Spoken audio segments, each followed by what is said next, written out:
En Tunisie ce week-end, environ 2000 manifestants se sont rassemblés à Tunis, la capitale, ainsi qu'à Sfax. Sous l'encadrement d'un fort dispositif sécuritaire, ils dénoncent une politique sécuritaire répressive. L'Égypte a remis en liberté Mahmoud Hussein, journaliste de la chaîne de télévision qatari Al Jazeera en détention préventive depuis décembre 2016. Il était soupçonné de diffusion de fausses informations.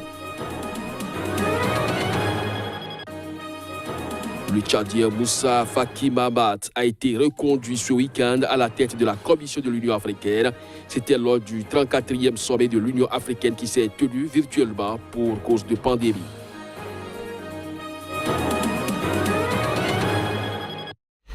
C'est là les grands titres à développer au cours de cette édition. Bonjour à chacun, bonjour à tous et bienvenue. Nous ouvrons donc ce journal par les nouvelles du Bénin où après l'agression dont a été victime Gariou Soglo, candidat à l'élection présidentielle et fils de l'ancien président Théophile Dieudonné Soglo, beaucoup avaient appelé à l'ouverture d'une enquête. C'est désormais chose faite. Plus de précisions avec le porte-parole de la police républicaine, Roger Tawes. Il est revenu à la police républicaine que le vendredi 5 février 2021, alors que M. Galiou Soglo se rendait à sa ferme située dans le village à Vagbé, arrondissement de Kmanrou, dans la commune d'Abomey-Calavi, le véhicule Lexus qui le transportait aurait essuyé des coups de feu simultanément sur les deux flancs. Pendant qu'il roulait autour de 20 heures dans la brousse sur une piste isolée située à 3 km environ de la voie bitumée. Instruite par le procureur de la République près le tribunal de première instance d'Abomey-Calavi, la police républicaine a aussitôt ouvert une enquête de flagrance et s'est portée sur place pour les constatations et une reconstitution des faits en présence du conducteur. Les spécialistes de la police technique et scientifique sont également intervenus sur le véhicule pour des constatations. Les investigations se poursuivent. Toutes les hypothèses seront étudiées pour élucider cette affaire et déférer la procédure d'enquête subséquente devant le procureur de la République. Le Tchadien Moussa Faki Mahamat a été reconduit ce week-end à la tête de la Commission de l'Union africaine. C'était lors du 34e sommet de l'Union africaine qui s'est tenu virtuellement pour cause de pandémie de Covid-19. Plus de précisions à travers cet élément. 4 nouvelles années pour Moussa Faki Mahamat à la tête de la Commission de l'Union africaine. L'ancien Premier ministre tchadien était le seul candidat à sa succession à la tête de la Commission, principal organe exécutif de l'UA.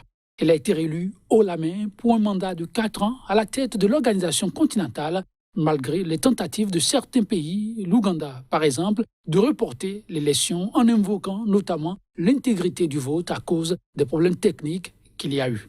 Finalement, les soutiens de Moussa Faki ont fait prévaloir le vote. Puis, les chefs d'État sont passés au vote. 51 voix pour, sur 54 votants, 3 abstentions. Le jeu était plié. Parité oblige, c'est la Rwandaise Monique Nsanza Baganwa qui va le seconder. Avec 42 voix en sa faveur, c'est plus des 2 tiers requis. Elle devance et de loin ses 2 concurrentes, djiboutiennes et ougandaises, qui n'ont obtenu que 12 voix. Une élection que la Rwandaise doit à l'aura qui entoure son président Paul Kagame au sein de ses pairs. Tous les intervenants l'ont souligné au premier jour du 34e sommet des chefs d'État africains. Moussa Faki aura la lourde tâche de piloter cette bague alors que le continent africain fait face à de nombreux défis dont entre autres la multiplication des conflits et crises économiques, la deuxième vague du Covid-19 avec de nombreux pays déjà touchés. Des défis à relever de pair avec le nouveau président en exercice de l'Union africaine, le président congolais Félix Tshisekedi. En Somalie, les participants au dialogue sur la tenue des élections dans le pays se sont séparés dos à dos. Les discussions ont en effet pris fin hier sans accord alors que le mandat de l'actuel président s'achève bientôt.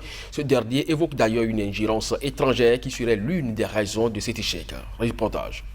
Des discussions entre le gouvernement somalien et les États régionaux sur la tenue d'élections se sont achevées sans accord à quelques jours de l'expiration du mandat du président Mohamed Abdoulaye Mohamed, surnommé Farmajo. Ce pays de la Corne de l'Afrique, confronté à la rébellion des Tchèbes, islamistes radicaux affiliés à Al-Qaïda, devait initialement organiser des élections présidentielles et législatives avant le 8 février. Sur les raisons de cet échec, les protagonistes se renvoient le tort. En effet, je vous dis qu'il y a une ingérence étrangère dans les processus électoraux nationaux en Somalie en général.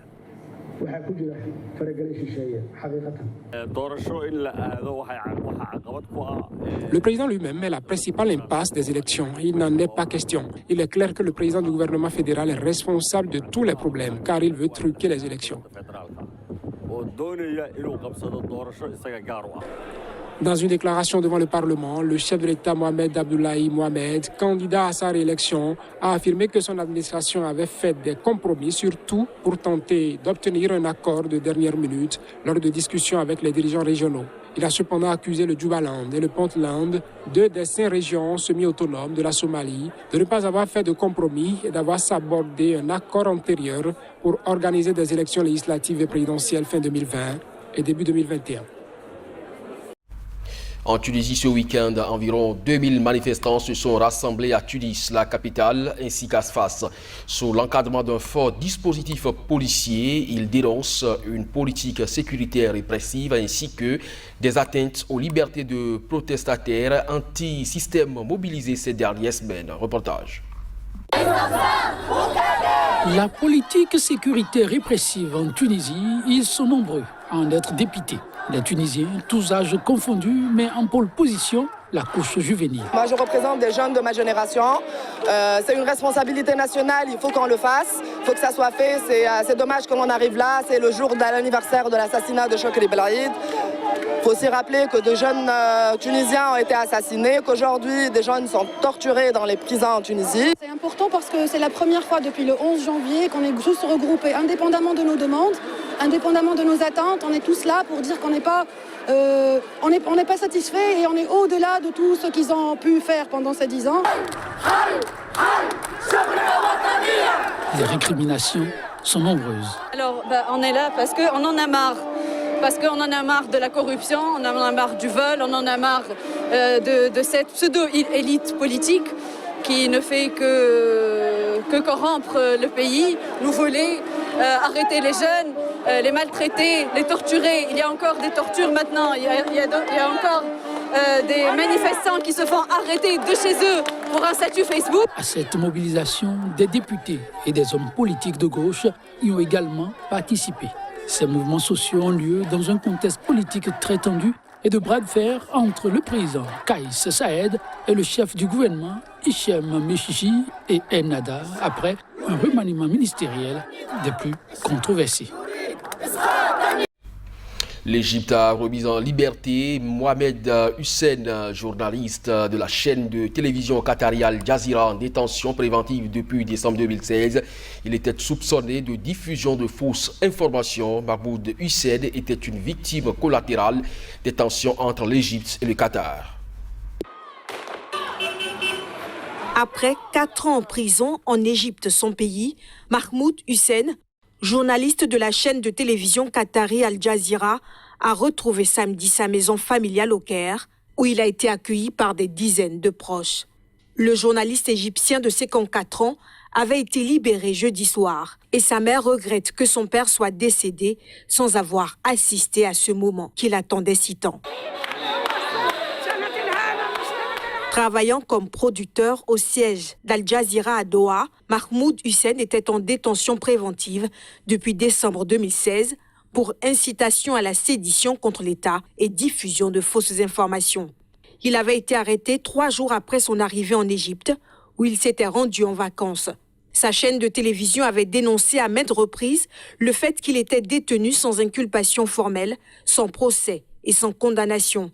Il faut dire que sa libération intervient peu après la reprise officielle, le 20 janvier, des relations diplomatiques entre le Caire et Doha, dans le cadre d'une réconciliation scellée entre le Qatar et 4 pays arabes. En effet, l'Égypte, l'Arabie saoudite, les Émirats arabes unis et Bahreïn avaient rompu en juin 2017 leurs relations avec le Qatar, accusés notamment de soutenir les frères musulmans qualifiés d'organisations terroristes par le Caire. La chaîne de télévision a dans un communiqué salué la nouvelle de la libération du journaliste et pense qu'aucun professionnel des médias ne devrait vivre ce qu'il a souffert ces 4 dernières années pour avoir seulement exercer sa profession. En Birmanie, la population ne capitule pas face à la machine militaire qui a pris la tête du pays. Malgré les arrestations et les mesures de censure, les manifestants étaient à nouveau dans les rues pour dénoncer le coup d'État militaire. Des dizaines de milliers de Birmans manifestaient de nouveau dimanche, malgré la censure d'Internet et les arrestations contre le coup d'État militaire qui a renversé Aung San Suu Kyi en début de semaine. Les manifestants prévoyaient de se retrouver devant l'hôtel de ville, mais l'accès à la zone a été bloqué par des barricades et plusieurs groupes défilaient dans la ville où des policiers anti-émeutes ont été déployés en nombre. Aucun affrontement n'a été rapporté. Nous continuerons à nous rassembler jusqu'à ce que nous obtenions la démocratie. À bas la dictature, a déclaré Myo Win, 37 ans, sous un concert de coups de klaxon.